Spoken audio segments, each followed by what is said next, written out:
Hello, welcome back to the Rheumatology.physio podcast, and we are very lucky this month to be joined by Dr. Sinead Maguire.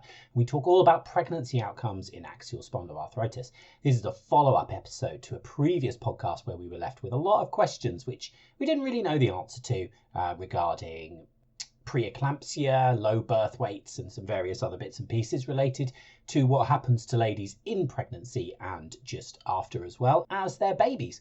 So fortunately, Dr. Sinead Maguire has done extensive research into this, including systematic reviews and recently a published trial on exactly this subject, pregnancy outcomes. So we delve into those things, including why we previously lacked some research in this area.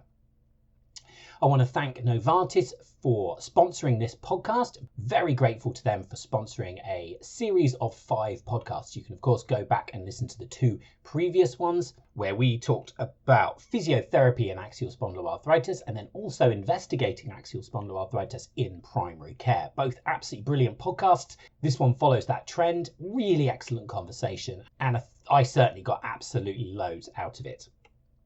A really useful topic for us to be discussing, especially as axial spondyloarthritis affects those of younger ages and potentially those who want to have families.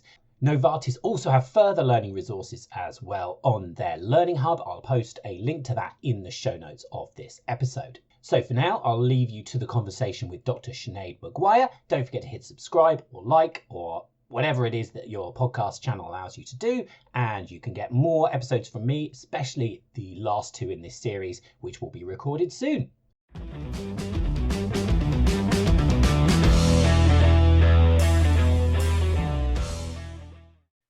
Hello everybody, welcome back to the Rheumatology Physio podcast, and I'm delighted today to be joined by Dr. Sinead Maguire, and this is a bit of a follow-up podcast. We'll remember that we talked about pregnancy and axial spondyloarthritis a few months ago, back in 2021, November-ish, and we had some open questions from that. Not my area of expertise, I must admit, pregnancy. So I was unable to answer all of the questions that were on there, and I had some good feedback from that conversation, so I wanted to follow it up. And conveniently, Dr. Maguire has published some papers on this reasonably recently, and also in the past as well. So she's very kindly agreed to come and chat me through and upskill me and hopefully everybody else on what happens to ladies when they have axial spondyloarthritis and become pregnant. So we'll cover some of that today. But there's also some interesting thoughts around research into this population group specifically as well. So we'll talk a little bit about that. So thank you, Sinead, for joining me.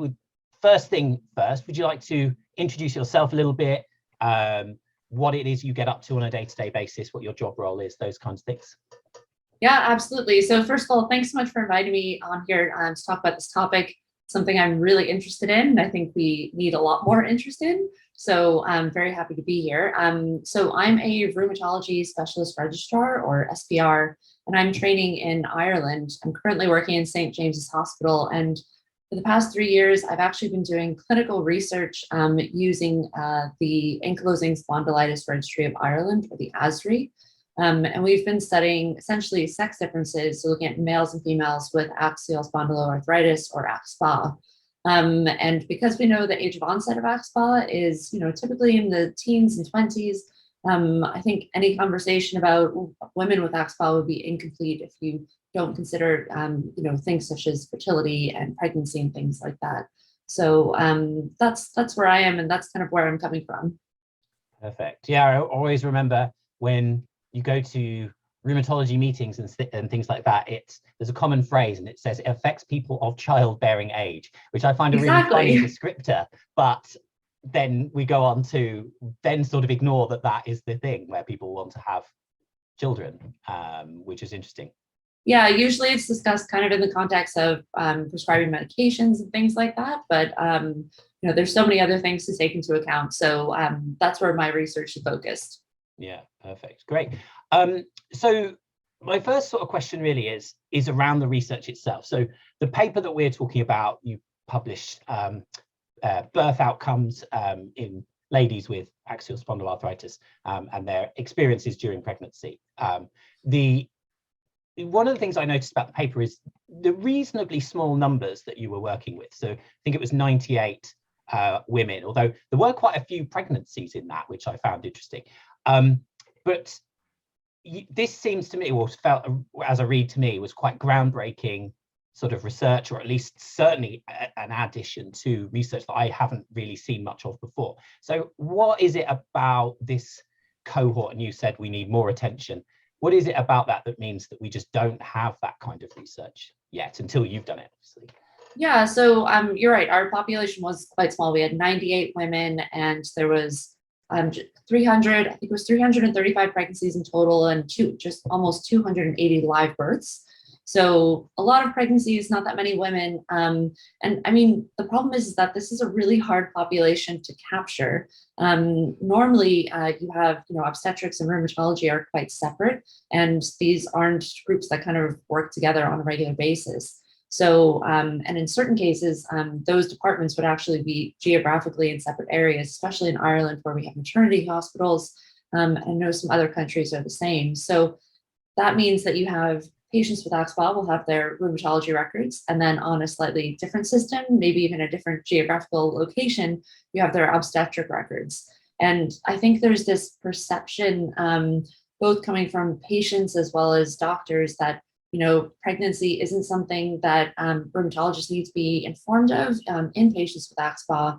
And so there's not that kind of communication between departments that you would normally have, say, in someone with complicated lupus or antiphospholipid syndrome, or something like that. So because of that, the numbers of women that are captured in studies like this tend to be quite low. And actually, we did a systematic review on this topic a couple of years ago, also published in seminars. And this was an issue that was encountered in multiple studies. And the only studies that were able to gather really large numbers were typically studies that were focused on, national insurance claims or things like that. So it's definitely a challenge, but it's not an impossible challenge to overcome. So always a hot topic, isn't it? Communication in healthcare, where you Absolutely. have this siloing of different departments, and people forget that other people exist.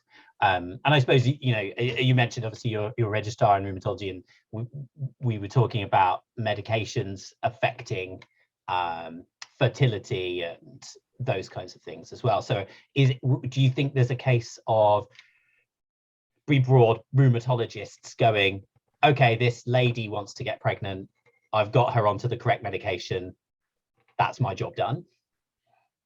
It's a good question. I think maybe as rheumatologists, we need to advocate to get a little bit more involved in our patients' kind of obstetric journey, both when they're planning a family and then during the course of their pregnancy. So, I think that's definitely something where we need to kind of challenge, what's the rheumatologist's role in pregnancy and in family planning. But at the same time, I think the question around the ideas around medication in pregnancy are also really interesting too, because a lot of times what I found from talking to patients is that, they will want to come off their medications when they're planning to become pregnant, or once they find out they're pregnant. And the ACR published those amazing reproductive guidelines on medication safety for every stage of pregnancy, from conception all the way through to lactation. So we have actually quite good evidence on what's safe and what is allowed to be continued and what isn't. But I don't think that message is necessarily getting out to our patients. So because of that, they can have a much rockier course when they're trying to conceive, especially if they have a prolonged period of trying to conceive, or even once they're pregnant or after they deliver, when they're sleep deprived and, trying to look after a newborn, and, the time when you least want to have active disease. And all of that, I think, then kind of plays back into why we're seeing this higher rate of complications in this population. So there's so many more questions in here, but I think medication, there's a lot of questions around it that we need to kind of focus in and try and delve through a little bit better to see, are these issues coming from the doctor side? Are they coming from the patient side? And how do we address those better? Yeah, no, exactly. I totally agree. I think that's really interesting. And certainly some work that would be fascinating to read as well. So you mentioned, I just want to zoom in ever so slightly on something you said there. So there's obviously a few impacts on the, let's use fertility. It's probably not the best word I'm going to pick for the podcast today, but so you mentioned that some of the medications, they directly affect fertility, and then and please correct me if I'm wrong there. And then also, if you come off your medications, then there's sort of almost an indirect effect on fertility, where because of symptoms. Am I right in saying that distinction? So it's not so much, sorry, maybe I misspoke there. It's not so much that medications affect fertility, but we know from kind of studies in inflammatory arthritis as a whole that the better your disease control is, the better your general health is. And, the better your general health is, the higher chance you have of conceiving a healthy pregnancy that's going to result in a live birth. So it's not, there are medications that we use in rheumatology that are not compatible with conception and are more risky. So that's what I meant by that. Sorry if that was unclear. So you mentioned obviously about if people have to stop their medication, it can affect their general health, and if their inflammatory arthritis, especially their AxSpA, is better controlled, their general health is going to be better.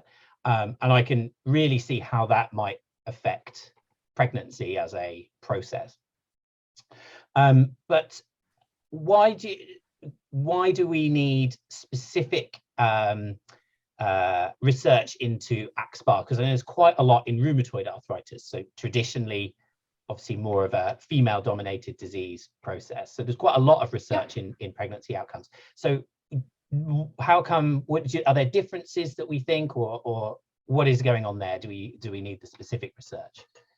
So that's a great point. And RA is a female predominant disease, whereas AxSpA one of the issues is that AxSpA for a long time was considered a predominantly male disease. I mean, that's what I was taught in medical school. But the issue is that, our understanding of the epidemiology of AxSpA has changed quite a lot. So we now know that there's that the male to female ratio is actually much more balanced than we previously thought. And the reason we need specific research into AxSpA is that we wouldn't lump together, say, rheumatoid and lupus. They're both autoimmune conditions, they're both rheumatological disorders, and they also act in slightly different ways. They have, as far as we know, there's different genetic components to it. The disease manifests in different ways. And so for these reasons, it's something that we need to look into a little bit closer. There's also, so many things that we don't know about AxSpA. And so because of that, I think it's really important, both for our patients coming in and for us clinicians who are giving advice to patients, that we understand, is there a difference in pregnancy outcomes between RA and AxSpA? And one of the areas, I think pregnancy research in AxSpA is still very much like in the early stages, even though there has been research on this area, dating as far back as 40 years ago. But it's one of the things that has come out of research in this area is that disease activity between patients with AxSpA and those with RA is actually quite different during pregnancy. There's a lot of research supporting that RA will actually go into remission as pregnancy goes on, and then there's a higher risk of flare in the postpartum period. And the reasons for that are multifactorial, whereas it's not as well studied in AxSpA, but our systematic review from a couple of years ago actually showed that disease activity in AxSpA tends to increase during pregnancy, and a couple studies actually suggested that it peaks in the second trimester. So disease activity is quite complicated, and it's quite difficult to study when a woman's pregnant because it can confuse some of the outcomes that we look at. But I think that alone, gives you hard evidence that these are different disease processes. We do need to consider them differently, as well as the fact that I think if I was a patient with AxSpA and I was considering pregnancy, I certainly want information on my disease process to know, is pregnancy safe? What can I expect? What do I need to look out for? So there's lots of different reasons, but it's a very good question, especially for people who are considering, is this something that needs to be funded further, or is this something we need to keep looking into? Yeah, and I suppose if you take a very broad view of rheumatoid arthritis and AxSpA, then obviously AxSpA is really predominantly affecting sort of the lumbar spine, sacroiliac joints. Exactly. A lot of pregnant ladies. suffer with similar location issues. So, you know, do you think that that can be a confusing factor with the research as well? That, you know, how do you separate out from what is normal pelvic girdle pain versus sort of AxSpA sacroiliac joint pain, for example? Yeah, I think that's going to be one of the main challenges going forward in any kind of research looking at disease activity and AxSpA during pregnancy. I mean, in the general population, pelvic girdle pain is so common. There's even been studies showing that women can develop bone marrow edema during their pregnancy, which can persist for up to 6 months after birth and then goes away.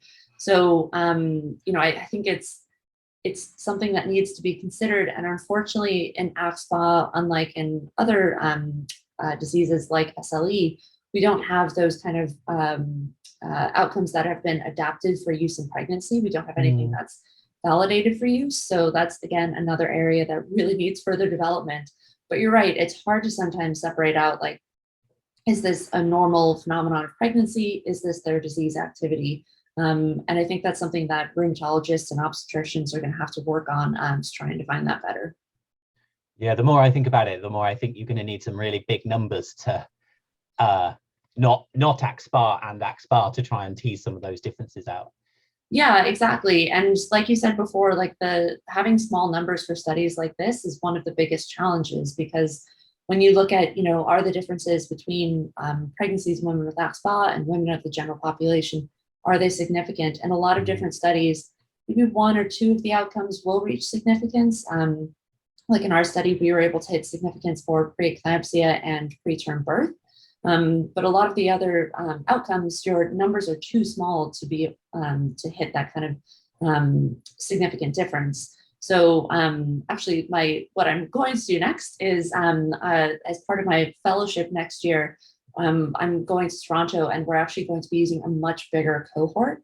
And we're going to hopefully have enough power to actually reach significance to try and tease out, you know, exactly which outcomes or which pregnancy and fetal complications are more common in women with AxSpA compared to those of the general population. So watch this space. Yeah, brilliant. Okay, I'm already thinking about how long is that going to take and when can I get you back to answer some of those questions.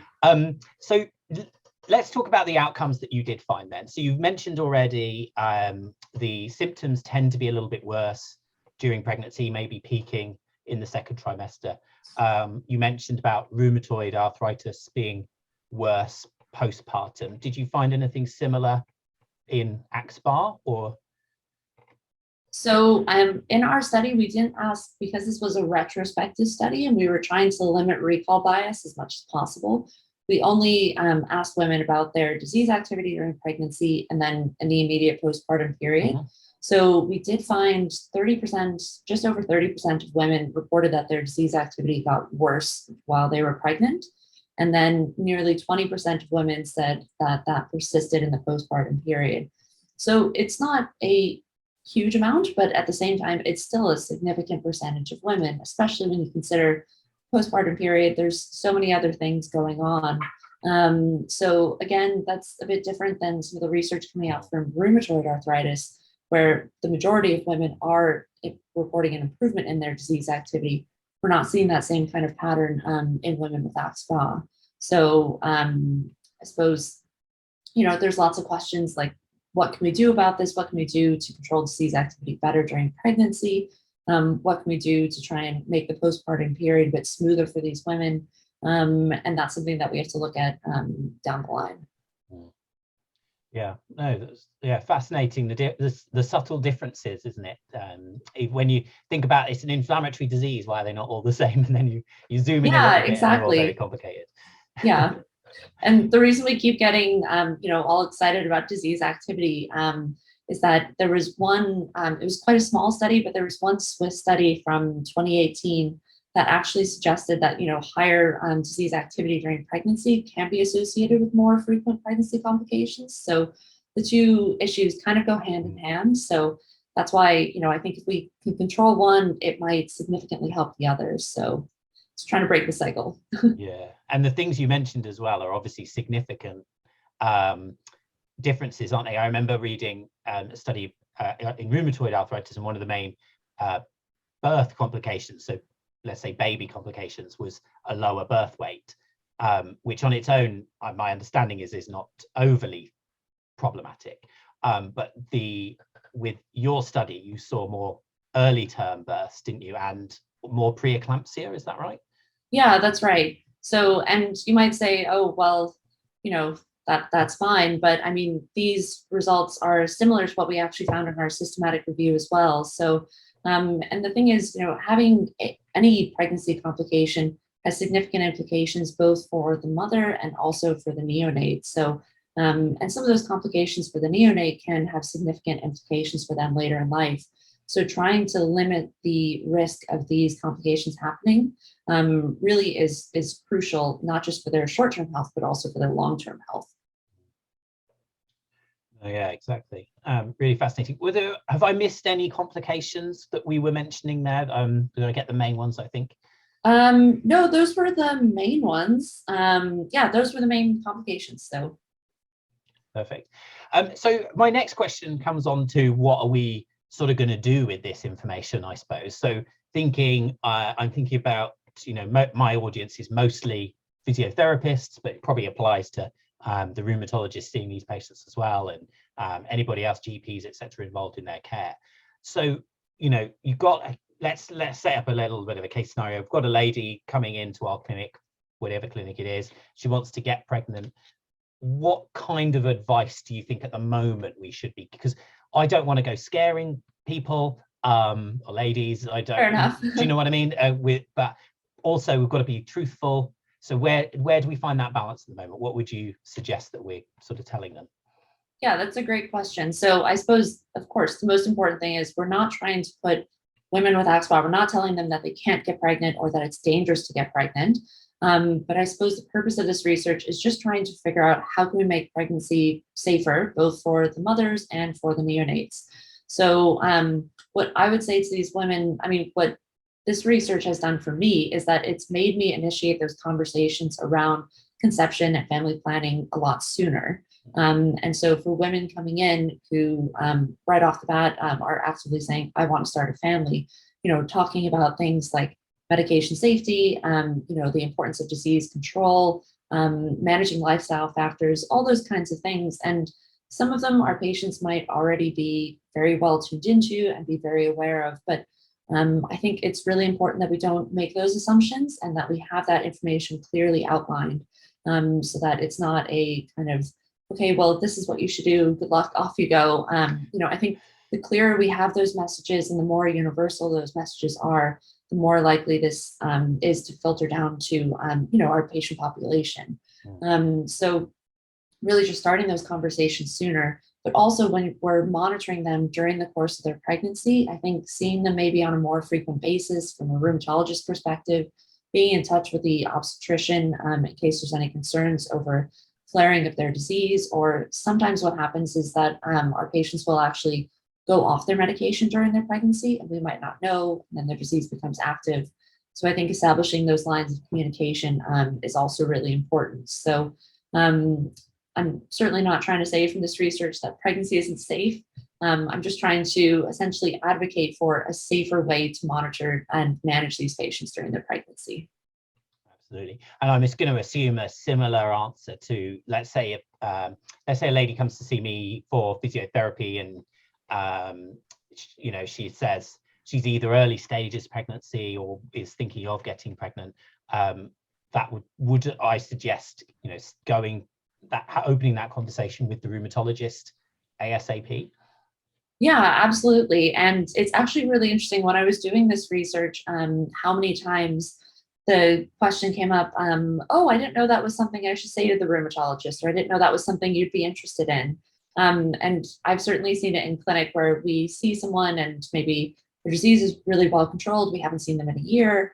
And they come in and they're like, oh yeah, I just had a baby 2 months ago. We knew nothing about it. So I think, again, just trying to get that message out that, we do need to be involved during the course of their pregnancy. We, especially as a safety net if their disease becomes active. So I think whether that's, a phone call into the clinic or ideally a clinic visit, just, again, trying to get that message out there. Brilliant, brilliant. One of the things that I came up on the previous podcast was about extra monitoring for the preeclampsia, but also the and you're gonna have to forgive me, this is where my obstetrics knowledge starts to fall down, starting some medications to prevent or reduce the risk of that. Is there any evidence that you're aware of that those things are helpful, or is it just we think this might help, here it is? So I saw that question come up during the podcast, and it wasn't something I knew off the top of my head. I am not obstetric trained, but it's a really good question. And as far as I know, I couldn't actually find any hard evidence specifically for women with AxSpA saying that they definitely, need or don't need aspirin, or even addressing the issue of preeclampsia in AxSpA. So I mean, there's a lot of research out there about the use of aspirin for mitigating the risk of preeclampsia in different populations. But as far as I know, there's nothing in AxSpA. So, I mean, our study was not the first to show that preeclampsia was encountered more frequently. And the findings from our systematic review definitely showed that this was a clear outcome that's happening more frequently. So I think maybe looking at how we manage that is going to be the next step going forward. And we're definitely going to need obstetric input, really to understand kind of pathogenesis of this, why the pros and cons of starting medications, and things like that. But unfortunately, right now, I don't have an answer. No, that's fair enough. And I think Faye's experience was this is flagged up, you're at risk of preeclampsia, here's some aspirin. And she went, why? And they didn't really know. And I wonder if maybe she was kind of lumped in as, an inflammatory arthritis as opposed to specifically AxSpA. But at the same time, we have evidence that preeclampsia is more frequently encountered in AxSpA. So, I'm not disagreeing that was the right thing to do, but I just think we need stronger evidence for when these questions come up and people ask us in clinic, what should I do, or why was this recommended, Yeah, no, for sure. So we've alluded to it a little bit, but and you've said specifically where you're off to do a bit more research on this. What is there any noise about things that are currently being done? Obviously, you're off to Toronto, but where do you see this research going next? So the good thing is that in the past, I mean, I've been working in this area of research for the past 3 years, and even in that time, the amount of interest in this area has definitely increased significantly. This topic has come up much more frequently, both at meetings and in conversations, and I think patients are starting to ask about it a lot more as well, which is fantastic. So there's some really, I have research planned for Toronto, like I mentioned, but I think the area that is really going to take off is in the form of national registries. So a national registry essentially is like a database of patients with a specific condition. So the one I'm working with is the ASRI. So we capture information on patients with AxSpA in Ireland. And it's a great source of research, and it's also really good for patients to get involved in as well, because they are obviously given access to all the information, the research results that come out of this. But one thing that is starting to be collected now is pregnancy data within these registries. So this allows us to collect data in much larger numbers than you would normally be able to do in a single study. And there's some great work going on in some of the European registries, where they have started doing prospective pregnancy studies and actually pooling the results of those studies together to try and get bigger numbers, so that they can hit the statistical power that I was talking about before. So we're in the process of trying to change our registry from being retrospective to prospective, so looking forward. And I think that's really going to be exciting, and that's going to be the next place where this data goes, because like we were saying before, looking at certain things like disease activity, it's really useful to have that information, say, at each trimester or every step of the way. And if you get that information kind of as these events are happening, you'll get more accurate information. You'll also get more detailed insight from patients about what's going on at that time, or understanding around how their medications are related to these complications. So I think that's probably the next big step. But the first thing we need to do is to actually establish for specific complications are these differences significant? And to do that, we need bigger numbers. So that's hopefully what the study that I'm doing in Toronto is going to do first. So once we know what the complications are that are more frequently occurring, then we can kind of focus on those in the prospective studies to see what factors are associated with those and how we can mitigate those risks. Brilliant. Sounds excellent. Really exciting. I think it's certainly something that even when was I in AxSpA clinic in the NHS was I left there in about 2017 and did that for 5 years or so before that. Certainly something that was very minimally discussed, even that reasonably short time ago. So it's really great to be seeing that being pushed more by yourself and others, and really get some more information, because people ask and then I don't know the answer, and I'm not saying that I'm the fountain of all knowledge, but certainly if people aren't knowing, then it's difficult to manage those things appropriately, isn't it? That's brilliant. I'm really delighted. This has been a really interesting conversation. I'm really grateful for you for spending your time with me. Thanks so much for inviting me to do this. This was great. Absolutely, no worries, and definitely come back, tag me when you've done your next bit of research, and we can talk about it further and what you found. Absolutely. Just before we finish up, do you want to direct anybody to follow you social media wise, or any resources that you're involved in, anything like that?